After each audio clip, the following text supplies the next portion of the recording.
So this anti-subsidy investigation on battery electrical vehicles is a facts and evidence-based investigation.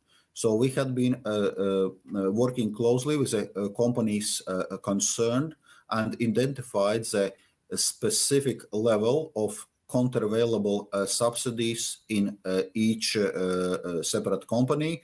And as you see, those companies which had been cooperating closely with the Commission are having rates which are lower, whereas SAIC, which was less cooperative in the stage of investigation, it means that the Commission is using certain assumptions, using the information available, not the detailed information, and correspondingly the level of this duty is higher.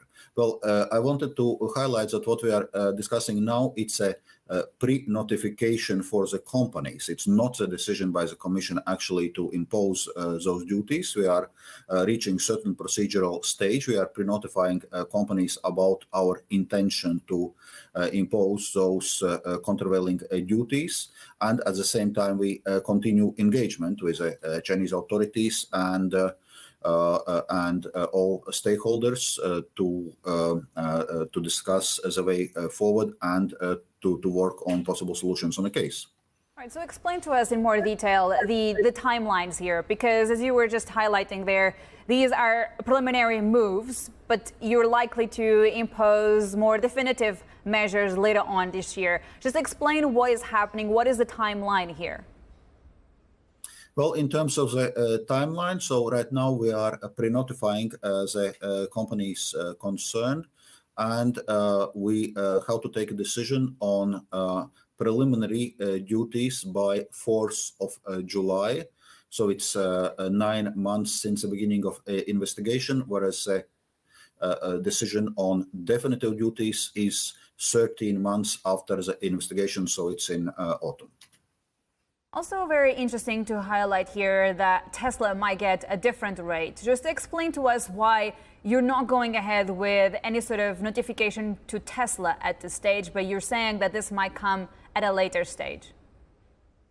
Indeed. So there were some companies sampled for this in-depth investigation, and now this general level of countervailing duty, which we are discussing, is set as a function of these companies at 21%, as you already outlined.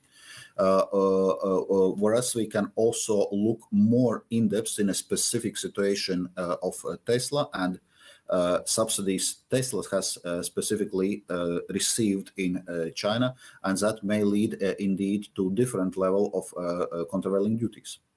So does that mean, from a practical point of view, that Tesla could have a higher tariff imposed by the EU, higher than 21%? Well, actually, what Tesla is making the case that the lower of level of subsidization they had been receiving in China is lower, and correspondingly they are obviously making the case for a lower rate. Okay, and are you listening to that argument from Tesla then? Well, we are looking into this. As I said, it's a facts and evidence based.